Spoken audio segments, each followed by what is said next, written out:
Okay, it says you're live, and we'll see. Okay, so I think we're live. Hopefully, you can hear me right now. If you can't hear me, please let me know. So, for those of you who don't know, my name is Kayla Cox. I am the owner of this channel, 6 Miles to Supper. And I've lost 80 pounds with intermittent fasting, mostly Omad during that time, and walking 6 miles every day. I also take a cheat day on Sunday, and I eat whatever I want. I don't, throughout the week too. I don't count carbs, I don't limit carbs, I don't count calories. And I'm the author of the Laid Back Guide to Intermittent Fasting, which is available on Amazon. And I'm also the founder of Slow and Steady Success Academy, which is an online academy that has courses that teach you how to lose weight sustainably and keep it off forever. And if you want to grab your all access pass to the academy, you'll get monthly access to all of the courses, and that includes the ones that come available as time goes on.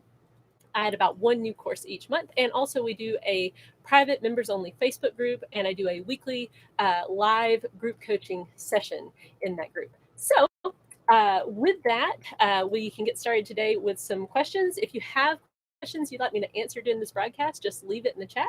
My husband is in here as 6 Miles to Supper in the chat, moderating comments and everything. Thank you, Jay, for keeping everything running smoothly, hopefully, even though we had that little hiccup. That's out of our control.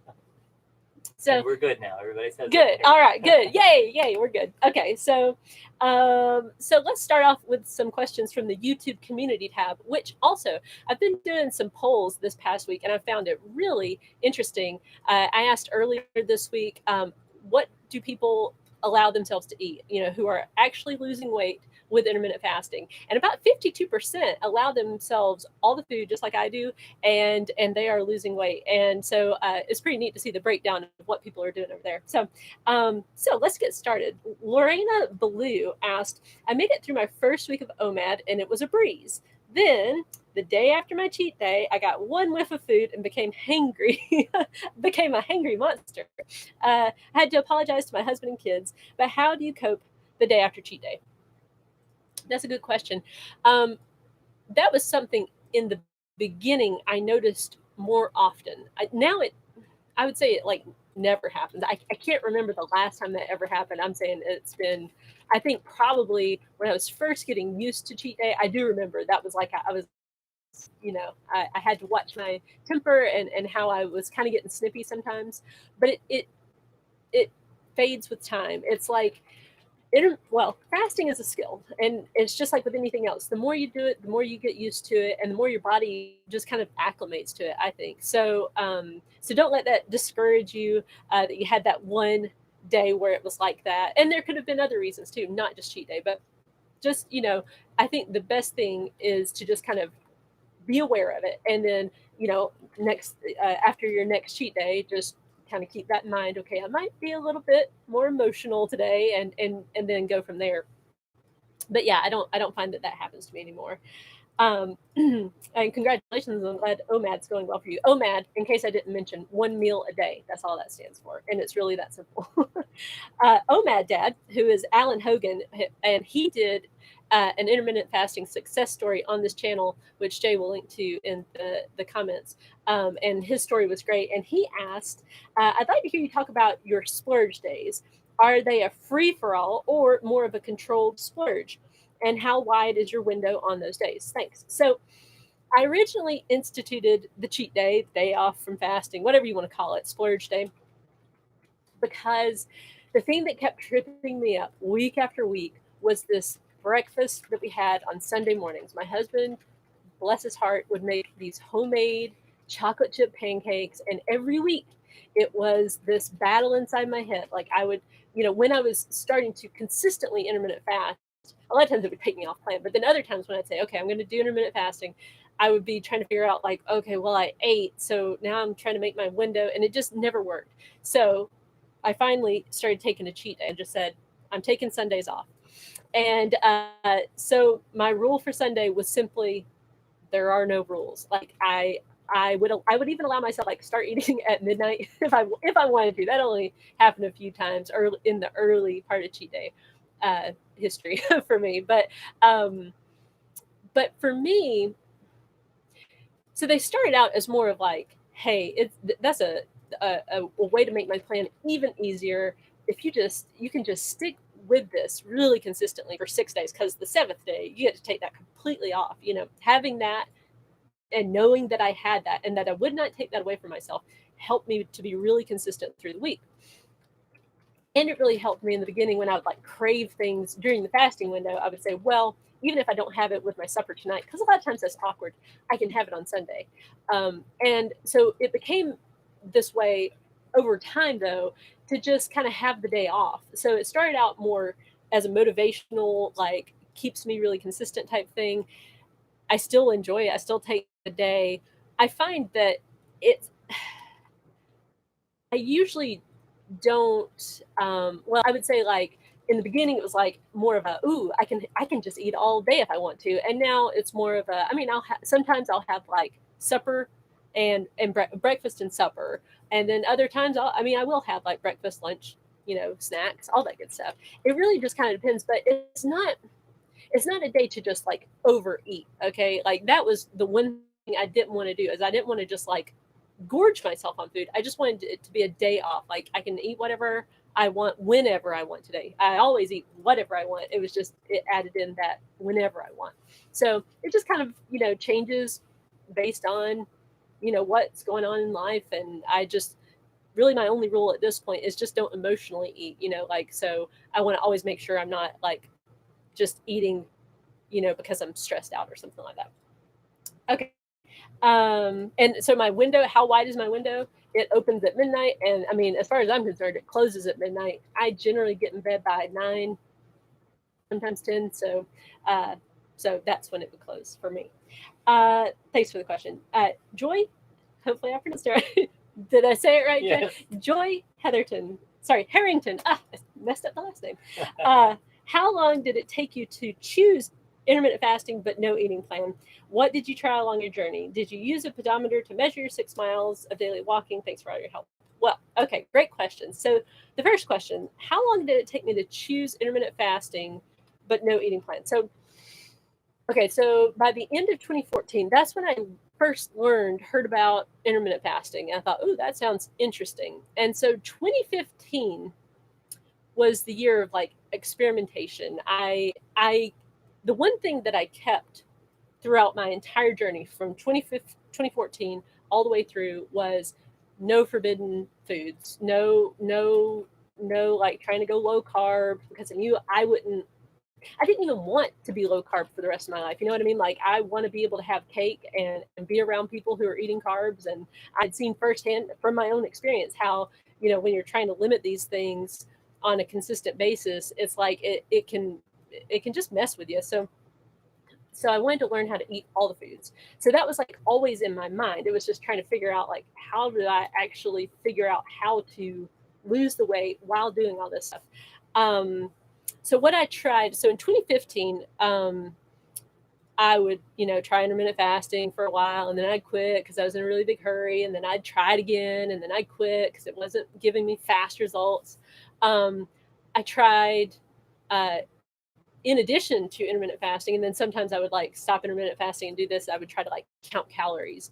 And first it started out with logging my food, and then that became, well, I should track my calories, and then that became, well, I should be on a huge deficit and I should weigh my food, and it just became like an obsession. I quit that because I realized like I'm getting really resentful of weighing my food and measuring out cheese and all that stuff. So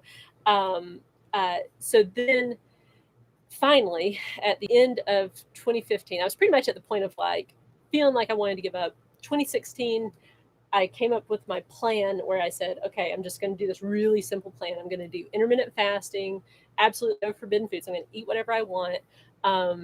I'm going to take a cheat day on Sunday, and I'm going to walk 6 miles every day. Once I started doing that consistently, the weight started coming off consistently. So, and from that point on, I didn't really have to deviate from that at all. Do you use a pedometer to measure your 6 miles? Yes, I use a Fitbit. I got a Fitbit Flex 2. No. Fitbit Alta. That's what I've got right now. Fitbit Alta, not HR or anything. I don't need the heart rate calculations, but I love my Fitbit. I had my first one for not quite 2 years, I think. It broke though, so for a while there, I didn't have a Fitbit, but I love Fitbit because it gives you badges, and they are really motivating to me for whatever reason. It's a digital badge, it's nothing, but for whatever reason, it keeps me moving. And so there you go. But any pedometer will work, or just say I'm just going to walk for a certain amount of time each day. You don't have to do 6 miles. That was completely arbitrary on my point, or in my plan. MVCC asked, "Have you experienced acid reflux during your fast, and how did you address it? Thanks. I've been learning a lot." Well, great. I'm glad you're learning. So I don't. I started having like some reflux type things with my first child. That was back in 2015, 2016. And The first child was in 2006. What did I say? 2015. Oh, sorry, you guys. 2005, 2006. Woo. So that's when that first started happening. I noticed that with my pregnancies, like kind of like just postpartum, I had more of that kind of reflux thing happening. And then certainly when I was obese, I noticed a lot of that. But actually, with intermittent fasting, I think because of the weight loss, it seems to have helped it because I don't really get heartburn often at all anymore. And so I don't address it because I don't really experience it. Like in the past, I would like maybe take an antacid or drink some milk or something, but I've just not experienced it during a fast. Try Whitlass asked, and TMI, just be forewarned, I did 3 cheat days last weekend and then had diarrhea when I got back to fasting on Monday.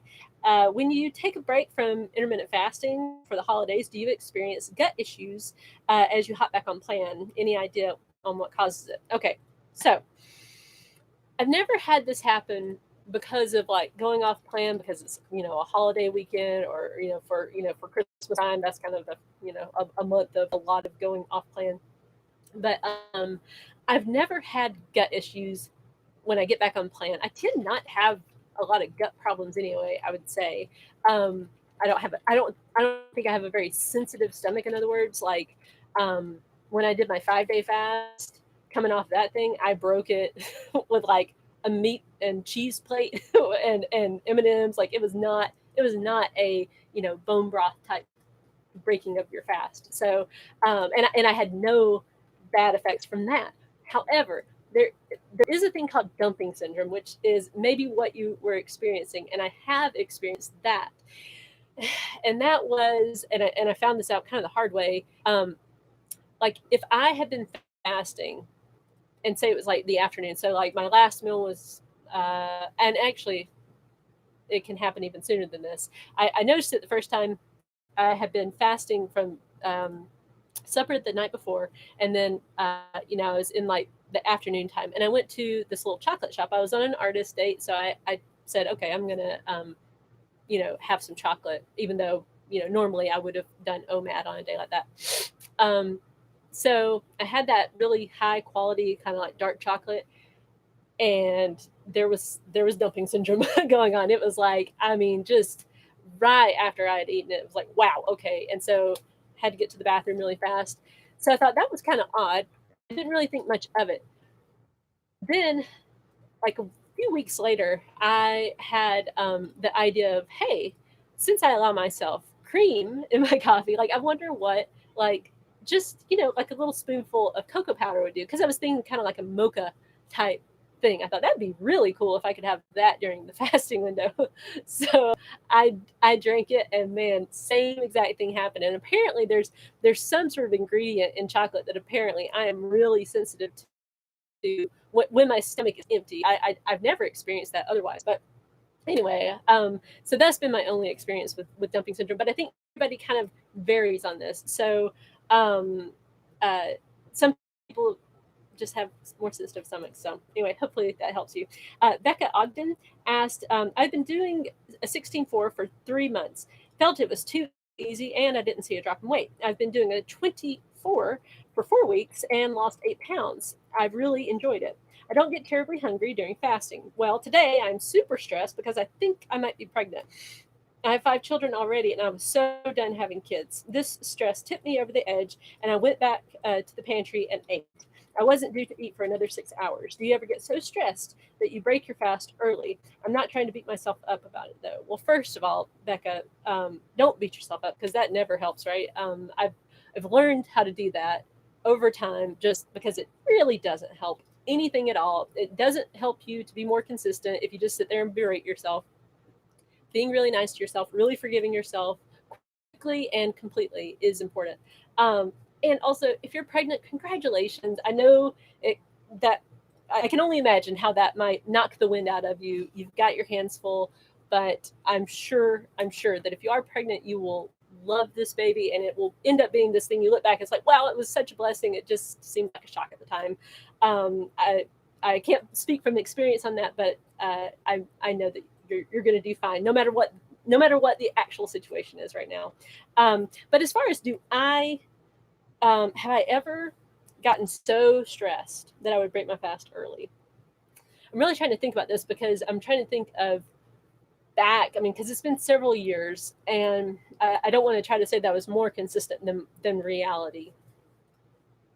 But I was really consistent once I got consistent. Okay, so in the early days of me learning how to do intermittent fasting, though, I would get so stressed out, and I'd be in such a hurry about losing weight that I would just quit. I'd be like, I'm not intermittent fasting anymore. So I would, in 2015, I would do that all the time. I'd be like, oh, the stress, I would eat, But in 2016, when I got really committed to intermittent fasting, I just said, this is what I'm doing. And I had that cheat day to help me kind of get through those times. Then it didn't really happen. I can't think of a time, but I did come up with like rules for me going off plan, like for business lunches and stuff. But I can't think of a time where I actually just went back there and said I can't take it, because I could always tell myself, like, I just need to make it until 6 o'clock or 6:30. Sometimes I would. Let me say that I would sometimes make supper earlier. I'd be like, okay, we're having supper right now. Which is kind of similar, but and who knows, if you are pregnant, maybe you just needed some food. So anyway, but just you'll be fine. And and like everybody messes up. I have days where I miss walking, or just days where it's like, oh, what happened today? As far as sometimes occasionally I might overeat, or whatever the thing is. But don't beat yourself up. I don't. I just say, oh well, tomorrow I'll get right back on it. Oh, and then she had another question. When I first break my fast, I get super tired and need a nap. Is that normal? Some people do experience that. Some people get really tired. I think it's just because that can be your reaction to, if you're hungry and you eat. It's like this. It's kind of like stress relief, I think, that kind of happens. That's what I would equate it to. Occasionally I do feel sleepy after a meal. It kind of depends on the meal, and all that. But I would say I wouldn't say it's normal for that to be consistently the case all the time. And if it is, I would say try moving your meal around so that is less of an issue. Like, so in other words, so that you can just go to sleep afterwards, like, or like it's in the evening and you're not trying to be productive or anything. Angela, Dios Z? I don't know. I probably butchered your last name. I'm sorry. As a beginner that needs to lose a lot of weight, would you recommend fasting every day and start doing the Omad plan, or fasting with no meal twice a week, or another plan? Just started watching your videos and love your tips. Well, thanks. So I would say, when you're a beginner, it's really important to just learn how to be consistent. Don't worry about trying to do something really drastic, because Omad, even though you can get to the point where Omad is like really easy. Like, Omad to me is like effortless. I don't even, like, most of the time think about food until about 6:30. I don't really feel hungry until around that time. But a lot of people try to jump to Omad because they're trying to get to the fast results. In my opinion, it's better to just be consistent practice being consistent with your fasting window, even if that means your fasting window is only 8 hours long and you're just putting up that initial boundary around food. I'm not going to eat during this time.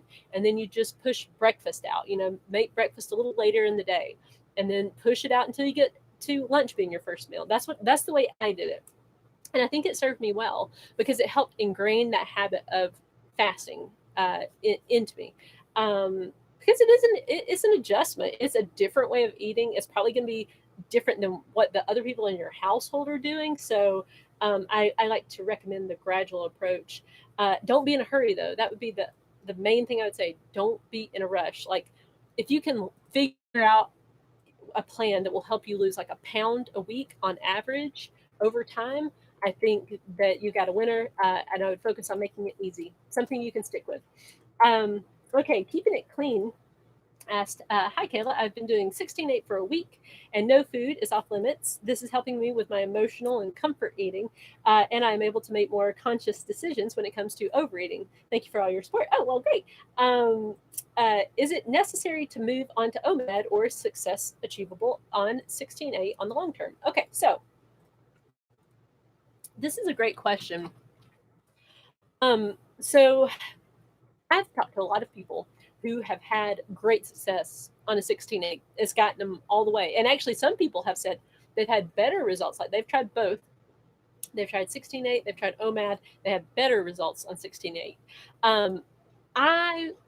In 2016, I kept thinking, like, pushing it out. Now, I enjoyed pushing my window out further because I was like finding like I'm being so much more productive and all this stuff. And I just enjoyed only having to think about food, once a day, or thinking about it later in the day. I enjoyed that.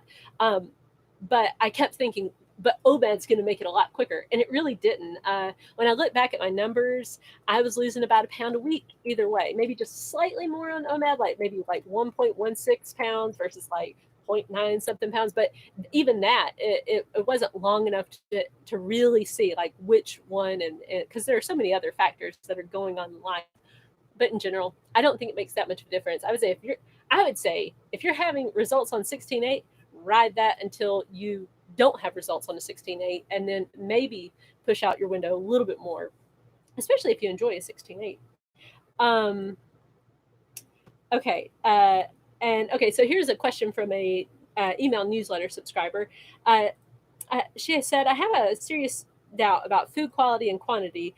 Do we eat whatever we want on Omad, and do quantity or calories count? Or is that not observed when on Omad? So the first question, I do eat whatever I want to eat on Omad. And like I said, there's, I think that survey, I think like 700 something people have answered it so far. And about 52% of the people were eating whatever they wanted, which means that's about 300 and something odd people who are losing weight with intermittent fasting by eating whatever they want. Now, does the quantity or calories count? I believe yes. Now, there are going to be people who are going to try to argue with me about that, and I do. I just think calories do count, but that intermittent fasting makes it much easier to eat the right amount of calories. I think it's really hard to overeat, especially with Omad, but on the other ones too. You have to really make an effort. I think it's just much easier to eat the right amount. I would say it that way. But yes, I think theoretically, if you sit there and you pack away like 3,000 calories a meal, then you're probably going to gain weight even on Omad. Some mukbang people, I've read something about like how they'll sit there and just eat food in front of the camera, and these people that were doing this, like they would sit down and eat these huge meal, just one meal, but they would eat this huge meal. They could only do it for a couple of days a week, or else they would gain weight, is what they said. So take that for what you will. Instagram, you can follow me on Instagram at Kayla M. Cox. Kayla M as in Murgatroyd, which is not my middle name, Cox. It's more of a personal account. It's not so much a brand account, although I will post stuff about intermittent fasting occasionally. Sometimes about our full-time RV life, all that good stuff. So taking down fat with C-Dub asked, now that's Chris Wyatt. He was also an intermittent fasting success story here on my channel. And he is great. His story is great. Check out his channel. I just really enjoyed the interview with both him and with Alan. And by the way, before we get to his question, if you consider yourself an intermittent fasting success story, or if you know of a story that you think, oh man, you should interview them, please let me know. Reach out to me at Kayla@sixmilestosupper.com because I'm always looking for interviews. I would love to have it every Friday be an interview, but it's just, it's hard to find people who are willing to come on camera. So let's see. So he asked, we all know there are tons of amazing benefits to Omad, but besides weight loss, what is the one thing that stands out the most?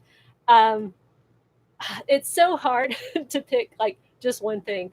I would say when it comes to just Omad, my favorite thing about it is the amount of free time I get. So like it just frees up so much of my day. I mean, I can wake up, do my morning routine, have my coffee while I'm, doing my journal and my reading. And then I don't have to think about, what to eat for breakfast. I don't have to like, make a mess and then put it away, like cook it and clean up and all that stuff. I can just start my day and start on work. And so that's what I really like about it. And then after work, using time to read more and pursue other interests and play with my kids. And, like there's just so many things that I feel like it has freed me up to do. So I think that's been the biggest benefit. Okay, so Peter Bingston asked, or 79 on Instagram asked, have you ever tried 2MAD, which is 2 meals a day? And how do you feel about it? So 2MAD I've tried occasionally. I didn't really do that on a consistent basis at any point during my weight loss journey. Although I do think that's a pretty good option as opposed to just doing like a 16-8. I think saying 2 meals, like you just sit down twice and that's it, is good as far as it kind of eliminates the whole emotional eating out of boredom. Because a lot of times when you're snacking, or what I found is when I was snacking, it's because I was bored. It wasn't because I was actually hungry or because I was stressed or other emotional reasons. So I like it for those reasons, but I don't have enough data to tell you like how it worked for me. I occasionally will do 2MAD, like I'm maintaining right now, so it's a little bit more loosey goosey for me. Dexina said, I've been doing Omad for a month. I've been losing 1 to 2 pounds a week, which is awesome. But body fat percentage isn't going down. Any idea why? So my understanding is that body fat scales are really just not accurate. Pretty much all of them are just not accurate. And so I don't use it. I've never used a body fat scale because of that. I researched it in the beginning, and it was like back then it said, the research that I saw said they're really not accurate.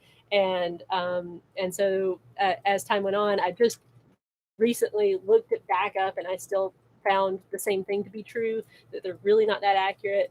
I think instead of focusing on all that, the better thing to do is just focus on your weight, see how it's trending, and then also on how your body's looking, how your clothes are fitting, that kind of thing.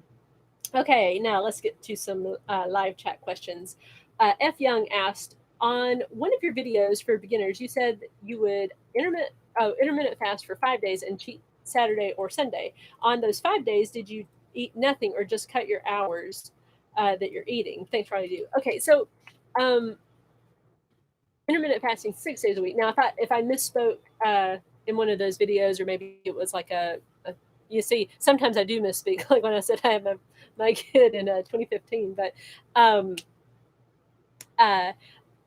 intermittent fasting 6 days a week, cheat day on Sunday, and then walking 6 miles every day. And so on those 5 days, I would just do Omad. So that's just, basically like 30-minute window, maybe 45-minute, maybe an hour. It's as long as we are sitting at the table eating supper. Okay, so it's not like I have a window during that time. Some people will say like a 20. They'll say Omad, but really what they mean is like they have a 2-hour window. But I don't say it that way. I just like you sit down, you eat, and that's what I call 1 meal a day. And then and so yeah, so on those days, like when I would sit down to my meal, I would eat whatever I wanted at the meal, however much I wanted. My goal was always to eat enough so I felt full and good and full for the next day too, but not overly full and not hungry because I wanted fasting to feel easy the next day. Takes time, but you figure that line out. Okay, Kate. Boring. Just finished the book. Love the book. Well, thanks. I'm so glad you enjoyed the book. I'm so glad that I wrote it. It was scary to write it, but I'm glad I did it. I almost threw it out before I published it. So let's see. Robin E. Is a 13-hour fast useful? I'm a morning person and I like to eat breakfast earlier, so I fast about 7 p.m. to 8 a.m. Okay, so some people can have results doing that. I would say try it out. Try it for like 6 to 8 weeks. See how it goes for you. Don't be in a hurry. Like so many people are like, I gotta have results right away. And I would say slow down and just figure out a plan that's going to be workable and sustainable for your life and for what you want. I like to always try to kind of begin with my ideal. Like, man, it would be ideal if I could eat all the foods I wanted. It'd be ideal if I didn't have to do a really hard workout every day, that something I could just do every single day and not worry about it. So figuring out kind of like your ideal day and then trying to figure out a plan that will work with that. So so I would experiment. You could even try, having just a few days where you do maybe a longer fast so that you're kind of compromising with yourself. You could have a shorter window for a few days so that you can have your breakfast like you like it. And then other days have a little bit longer if you're finding that the 13-hour fast just isn't enough to get you the results you're wanting. But just play with it. Carolyn S. asked, how long does it take for hunger to diminish? New to intermittent fasting and waking up hungry every day, doing a 16-8. Okay, so make sure, here's what I would say, and this is what helped me. Eat right before your window closes. Like, I mean, I'm talking, I would eat like just a couple of minutes before it was closing. I'd be like, okay, I got to grab something to eat because I really wanted fasting to feel easier. And so you do eventually, like, so there's several different kinds of hunger, I think, that you'll have to learn how to deal with. The first one is just habit hunger. That one goes away after a while. You may notice like some transient habit hunger, like the day after cheat day, for example, like we were talking about. That next day, like if you eat at 9 a.m. on Sunday, you may get hungry again 9 a.m. on Monday, but it goes away. But then there's also, you might be feeling hungry because you're bored or because you're tired, because you're stressed out. Those were all reasons that I would feel hungry. And eventually I started to realize, like, oh, right, well, this is actually because I'm stressed out right now. And once you kind of start dealing with that stuff, those types of hunger start to go away. But I would say, yeah, eat more during your window. If you're hungry during your fasting window, eat more during your eating window. And you'll find that balance. You'll figure it out, but just keep tweaking it because you want the fasting window to feel easy. Kiki asked, will Omad help me lose my beer belly? I think it does. I mean, like, if you look at before and after pictures of me, for example, now I don't have a flat stomach. I still have some belly fat. But my stomach, and not that I had a beer gut, but I mean, like, I used to look, like my stomach was much bigger, and then now it's a lot smaller. You lose weight everywhere, all over your body. So, so there you go. I think it will. But SDEJOH says it seems like 12 to 8 is a very long time, open time to eat. Do people really lose weight? And yeah, a lot of people do. I've talked to a lot of people who, they lose weight. I think though, the key is they're not emotionally eating during that window. So that more than likely they're eating, lunch, maybe a big lunch, and then eating supper, or otherwise their portions may be smaller. We all eat in a lot of different ways, so it's hard to say, well, here's exactly what they're doing. It could be a combination of different things. So, yeah. Mrs. Pink 64 said, have you ever been told you shouldn't be doing intermittent fasting for health reasons? If so, how did you handle it? I've lost 12 pounds since Christmas, and a friend is concerned. My son told her 18.6 here. Okay, so I've never been told by anybody in the real world that I shouldn't be intermittent fasting because of health reasons. Now, some people online will try to say stuff, and I just ignore them. But what I always do, like, if somebody has a question, like an honest question, like, because they just don't know. A lot of times people are like, the concept of fasting is like foreign to so many of us, especially in America. It's like, what do you mean? Like, skip breakfast? Like, breakfast is supposed to be like sacred pretty much in America nowadays. Wasn't always the case, but anyway. So I think a lot of times it's just like out and out. They've just never heard of it, so they just assume fasting means starving yourself, which is not the case. If you even on a on like an Omad, I don't even feel remotely like I'm starving myself at all. And I've been doing it for years, and I feel the best I think I've ever felt in my entire life. So I think it helps if you can tell, if you can tell the person who's concerned, like, well, I feel great. I've been doing it for this long. And you could point them to, doctors like Jason Fung, who is a medical doctor, a kidney specialist, even, who really is a big advocate for intermittent fasting. I always like to just kind of try to point people, if they're like, ooh, medical concerns, I'm like, well, go look at this doctor. He says it's okay. But yeah, and I don't argue with people about it though. So, yeah. Ms. Nardi said, do you feel full more quickly in the beginning of intermittent fasting? I feel full, but like I need to eat all the food to get enough calories. Let's see. Not sure know what you mean. Did you feel full more quickly in the beginning of intermittent fasting? No. I mean, I think like what you're asking there is like, in the beginning, was it hard to eat enough food? And the answer for me is never. That's never been the case. I can always eat plenty of food. I'm a really good eater. But let's see. But you said I feel full, but like I need to eat all the food to get enough calories. So maybe what you're saying is like you're feeling full, but then you're feeling guilty because you're leaving food on your plate and you're thinking that's not enough calories. I would say let your body tell you that. As far as all the research I've done, losing about a pound a week is completely safe. As long as you're in good health otherwise, a pound a week. So like if you're losing a whole lot more than that, and you're just losing like say 5 pounds a week consistently, and you're feeling bad, then I would say that may be a red flag. But the whole thing about calories is they can be deceptive as far as how many you're actually eating, unless you're being really, really detailed with like weighing and measuring all of your food. But even with that, it's kind of a crapshoot because it depends on how much fat is on that piece of steak that you're eating and how much of that fat do you eat. And, there's a lot of little factors that go into it, and just portion sizes. If you're not measuring really accurately, if you're trying to eyeball stuff, you can be getting more than what you're thinking is my point. So, I always just let my body kind of tell me that. So, Jesse L asked, have you ever tried alternate day fasting? And no, I have not. That a lot of times what that refers to is like you maybe have some days where you're doing like a 5-2, like so 5 days out of the week you're just eating normally, and on 2 of those, and then for the other 2 days you have a severely restricted day or nothing at all. So maybe like I can't remember if it's like 200. There are a lot of different plans out there. Maybe like 200 to 500 calories. And that's it for the day. I've never done that. Some people have had really good success with it, but I've never tried it.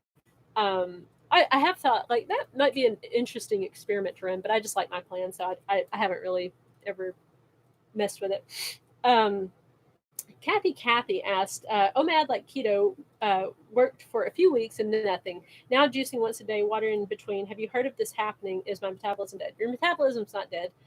Or I think you would be dead if your metabolism was dead. So people worry a lot about metabolism. I used to worry about my metabolism all the time. And when I finally just said, I'm not going to worry about my metabolism anymore, I'm just kind of going to accept that whatever it is what it is. And I'm not going to worry about it. My life got a lot simpler, but it sounds to me like you're in a hurry. Because the way weight loss looks for the vast majority of people is like this. It's a heartbeat. And the weight is going down over time, but your weight will go up sometimes, and then it'll go down, and then it'll go up. And this is why I love the 7-day average. If you're not currently weighing every day and averaging your weight, I would recommend starting that, because it can really show you what's happening. But even with that, like I would suggest just as for kind of like an experiment, just so you can kind of see how much your weight fluctuates, commit to doing that for like 6 to 8 weeks and just see how much your weight fluctuates over time. Because like what is happening a lot of times is your weight maybe trending down, but it kind of seems like it's stuck. And another thing that can happen is, if you maybe you happen to weigh on like a really high day one week, and then you weighed on a really low day the next week, if you're only weighing once a week or something, then that can be deceptive too. So, and just don't be in a hurry, because weight loss, it's like you just can't hurry the process. You just have to kind of say, I'm going to keep doing these things. I'm going to be really consistent. Being consistent over, say, 6 to 8 weeks is usually enough to get people seeing some results. Like, and again, I think a good thing to aim for is like a pound a week. Some people can only lose about a half a pound a week. Some people lose even less than that. But just be really patient with the process. Figure out what you can stick with over the long term, and don't be in a hurry. Let's see. MVCC said, have you experienced acid reflux? I answered that earlier. No, I have not. Nakosha's Simple Life said, when and how intense do you work out on Omad? So I just walk 6 miles every day. 6 miles as slow as I want to go. And it's usually, I would say, fairly slow. I think I walk at a rate of about 3 miles per hour. I don't time that, though. I never like have pace goals for myself on my walk, because I just enjoy a nice long walk. And so I would recommend play with it, though, for yourself. Like what I found was, when I was trying, I do enjoy like things like powerlifting. I liked CrossFit there for a while. Like, I was doing CrossFit in 2015 for a brief period of time. Kind of beat my body up, as far as like I've always had problems with my knees, and they were starting to bug me. So then I started doing powerlifting, which I really enjoyed, and that was really intense. I was lifting as heavy as I could possibly lift. And then I lifted, or was doing a deadlift with apparently really bad form, and probably trying to lift too much weight. And I did something to my back. And after that point, I really could not get comfortable with the heavy weights anymore. Squats and deadlifts too were just like really painful. So that's kind of what led me to walking. I also did some like Zumba at one point, which I really enjoyed. Again, it was really intense, but I found that over the long term, I just couldn't stick with the intense stuff. I would enjoy it, but then I just wouldn't stick with it. But walking, I could never figure out an excuse that I would actually buy for myself about it. Like, I knew, like, I can get my steps in, especially once I started house walking, which is just walking inside your house. Once I started doing that, I was like, I never have an excuse to not get my workout in. Any other kind of workout, I could kind of justify in my head. Like, anything where I'm having to move around, I was like, oh, well, I don't want to wake up the kids or whatever. But just walking, that's not going to disturb people. Well, in an RV, but I'm much more disciplined now about getting them in earlier in the day. But it was just a way to kind of excuse-proof myself. But you may find with Omad and really intense workouts, you might want to try to like optimize that. So in other words, maybe have your Omad, shortly after your really intense workout, if you're doing some really, really intense stuff. But I think it's just experiment with it.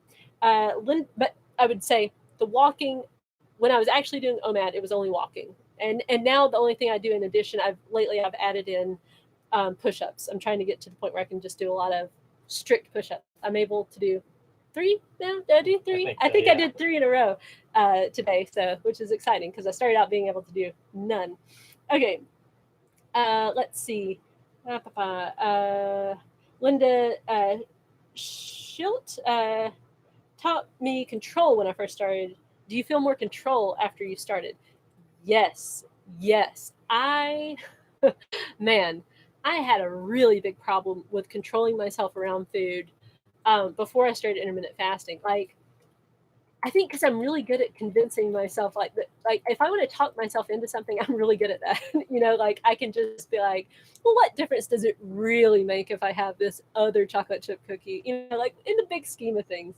And for that reason, like, it was just really hard for me to have boundaries, and then add into that I always felt this sense of guilt of like, oh, I'm obese and I'm sitting here having a piece of chocolate cake or whatever the thing is. I had real problems with control. And I think one thing that helped me was the book Boundaries. There's a little part in that where he kind of talks about how you have to start having boundaries with yourself. Like if you're overweight, you're having boundary problems with yourself. And intermittent fasting provided me with a boundary that I could obey with myself, that I could set up and obey. And I do find that I have like so much more self control now, as far as like I stop when I'm actually full. Like I used to have this, like I can't stop eating. I would be absolutely miserable by the end of the meal. I would be like, can't move. I'm so stuffed, and I would do it all over again the next day.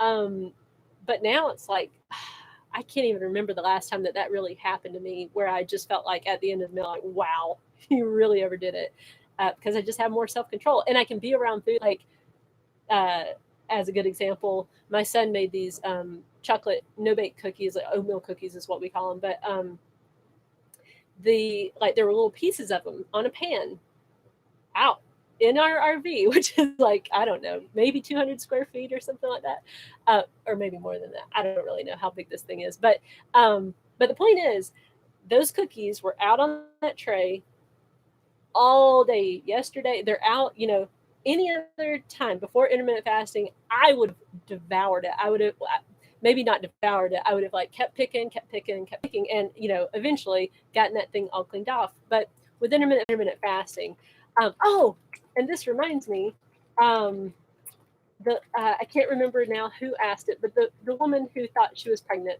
perhaps, and she said, "Have you ever just been so stressed out and you just ate and you just like, and how do you deal with that?" So what we found was about 3 days before my period, I would get super hangry. I mean, just like apparently I'm in this really foul mood. And so my husband, bless his heart, would bring me some sort of chocolate and he'd be like, please just eat this. And he never did that at any other point. It was only for that. And we started calling it my emergency chocolate. And I would allow myself that, candy bar or piece of chocolate, whatever it was. And it was generally, the way that looked was about 3 days before my period. It would be one afternoon where I'd say, okay, I'm having a chocolate bar with my coffee, and that's all I needed. So there's you an example of how I would, occasionally like break the fast kind of in an unplanned way.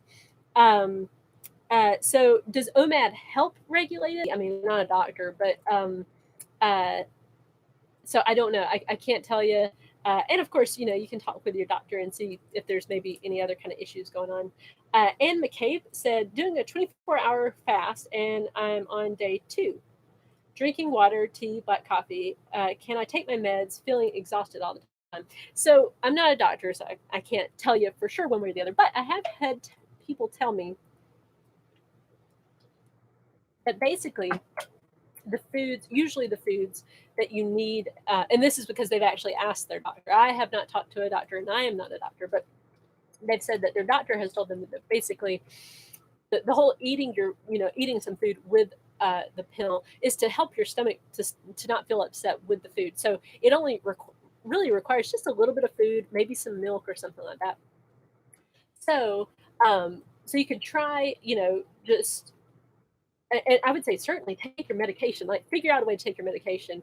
I would be much more focused on that. If it were me, if I were in that position, I would say, okay, I'm going to have a small snack because I have to have this medication, and I will just otherwise obey the fasting window. Now, you said you're doing a 24-hour fast and you're on day 2. I was trying to figure out how that was working, but because 24 hours is a day, so I don't know. But anyway, yes, prioritize taking care of yourself. Take your medication, and you can ask your doctor too, like, okay, doc, here's what I'm trying to do, and then maybe he or she can tell you, well, here's what you can do and still be fine. Because you certainly don't want to feel exhausted all the time. That's another thing. Like if you're feeling bad with the way you're doing intermittent fasting, change it up. Like people respond differently to intermittent fasting. I think it's really important to point this out. I do great with OMAD. JR does not. My husband is like, he does not. He doesn't do well at all. He feels sick and he's tired and he's, just kind of like lightheaded and kind of shaky and stuff if he tries to go too long without food. So don't feel bad if you don't react well. It doesn't mean you're like failing at this. It just means your body's not doing well with intermittent fasting. So you can, keep experimenting and figure out what works for you. There's a lot of ways to lose weight successfully. Let's see. Mary Wall asked, I had success on a 12-hour fast for a few months. Now I'm on a plateau for the last 3 months. Going to start walking and see if that gets things going. Also, going to try a longer fast too. Or if you have any ideas, I'd be glad to hear. Okay, well, I think, first of all, that's great. First of all, that you started out with a 12-hour fast and you waited until that kind of maybe didn't work anymore.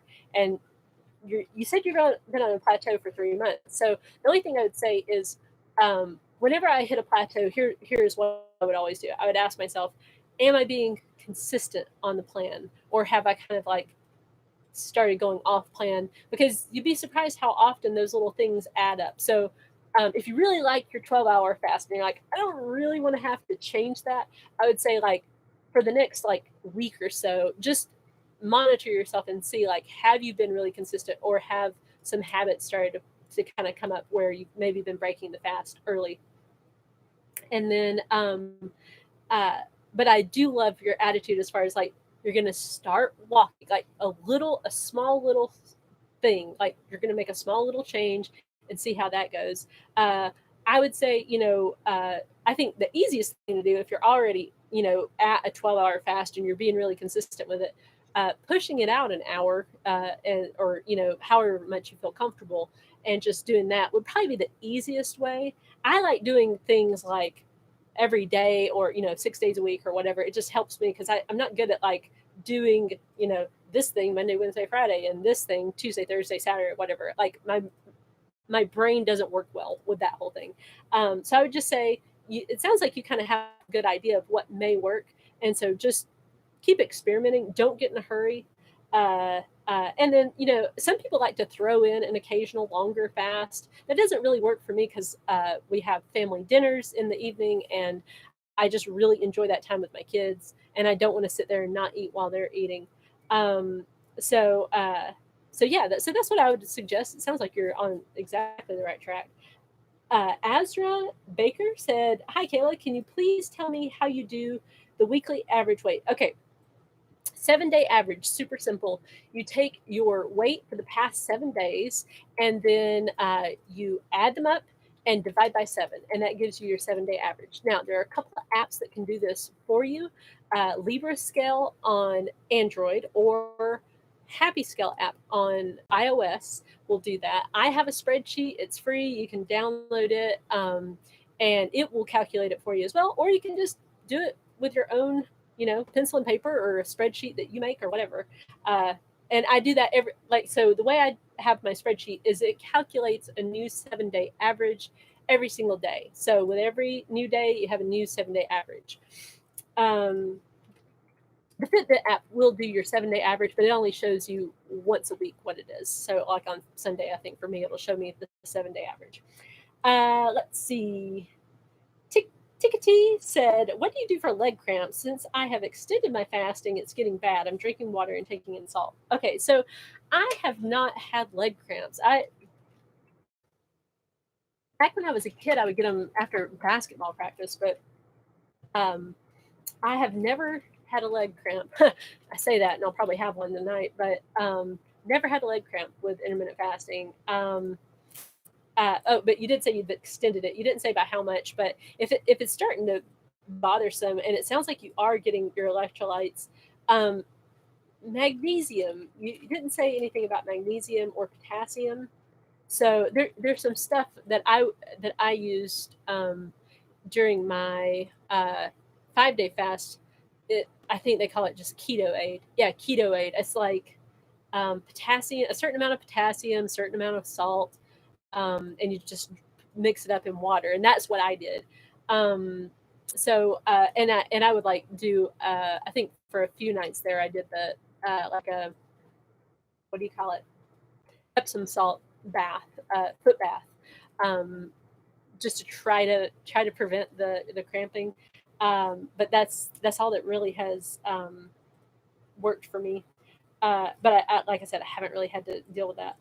Paula Jones asked, I lost 10 pounds in 3 months. Is that normal? Okay, first of all, awesome. You've dropped 10 pounds. Congratulations. Let's see. That's about 3 pounds per month, a little over 3 pounds a month. Yeah, that's normal. That's almost a pound a week. I think you're doing fantastic. I think that is great and something to celebrate. Keep doing what you're doing. You're doing fantastic. Kim Driscoll said, "Do you consume alcohol?" Yes, occasionally. I mean, I'm not like a, what's that called? Booze hound? Booze hound. No, I'm not a booze hound. My sister owns a winery, Sweet Acre Farms Winery, if you're ever in Alto, Georgia. But actually, you can find her wine a lot more throughout Georgia now. But anyway, I like to have wine with our meal, although that is not a daily occurrence. I've never given myself a rule for that. Like, it's like if we have wine and I want wine, I will drink it. But we've never been in like a daily habit of drinking wine for an extended period of time, except for when we go up to Georgia, or well, now we're in South Carolina. So whenever we would make it to Georgia and buy some wine, a lot of times it would be like pretty consistent there for probably a few months or so, and then we would go back to just having it every once in a while. But when I do drink alcohol, I don't get drunk or anything. About one glass of wine or one like cocktail type thing is generally what I would drink. Maybe two, yeah, maybe two, but not to get drunk. Let's see. I would say nowadays it's maybe once a week. Yeah, I'd say about once a week. John Connolly asked, "Can I ask you a question?" Sure. If your wife gets stretch marks from pregnancy, do the stretch marks disappear once she loses weight? Stretch marks never really disappear, is my my understanding of it. They have not disappeared on my body. They tend to fade over time, but basically what happens is like the muscle beneath the skin has ripped apart because you're growing a baby inside of you, and like sometimes you're just growing fast, and with time they do fade. Like the stretch marks I got when I was going through puberty as a kid have faded by a lot, but the more recent ones that I've had because of the third baby, the first, second, and third baby, and then on top of that, the weight, I was gaining, I think probably gaining weight after my third baby. I know that I gained weight after my third baby, actually. So those all resulted in stretch marks. So I'm only a few years out from even losing losing that initial 65 pounds.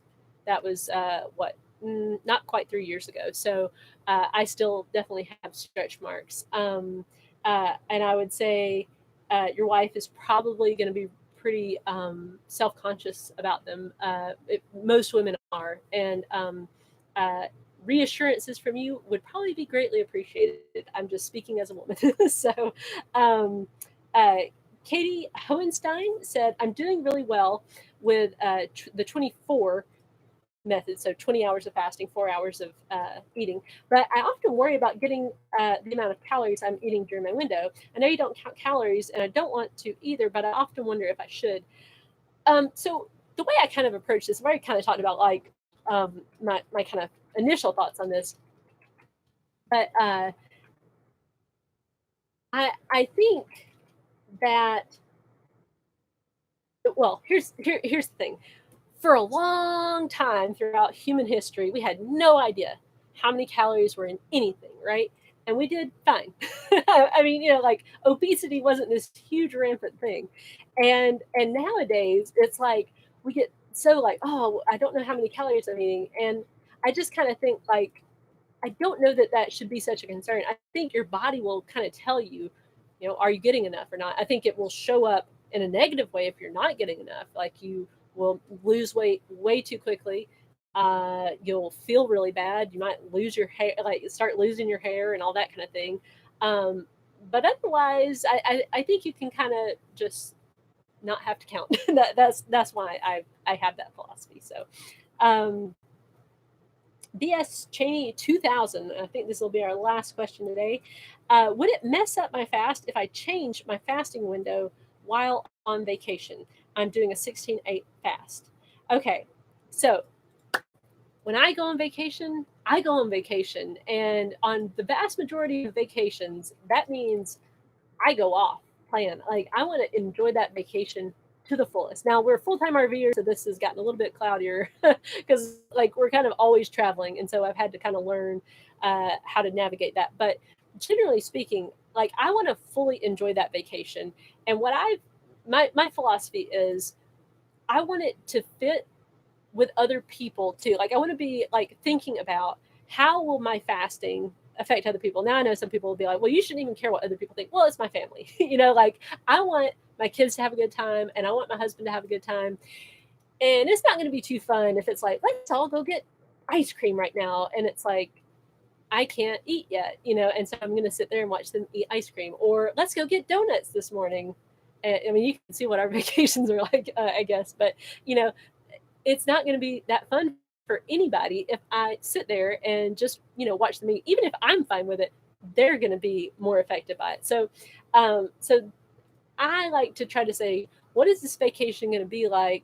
How long is it? If it's just a few days, odds are you're going to be fine. Even if you just say, I'm just going to eat normally. I'm not going to eat emotionally. I'm just going to like eat the food. I have found there are some vacations that we've gone on that it worked fine to just say, I'm doing Omad. Like we stayed in a condo one time and it worked because we had groceries there and it wasn't really like a thing. Like we weren't going to get breakfast or lunch, but now supper we would order food in or something like that. So I take it on a case by case basis, but in general, I want to enjoy the vacation. But I would say change it up for what works for you for the vacation. And I really feel like if it's a real special vacation, then just don't worry about it. Like I will, I accept some weight gain. Like if I'm going to go on vacation and it's like, okay, I might gain a little bit of weight now. It's like, okay, I know how to lose the weight. It's usually only like a couple of pounds is what I've found. But I would rather have the vacation and fully enjoy it. And because life's about living. So I think that's my ultimate goal is just to make life enjoyable. So, and be healthy and all that good stuff too. So, okay, well, thank you guys so much for joining me and for asking all these questions. I hope it was helpful for you. And we will see you guys again next week, 8 p.m. Eastern Daylight Time every week. And I'll see you then.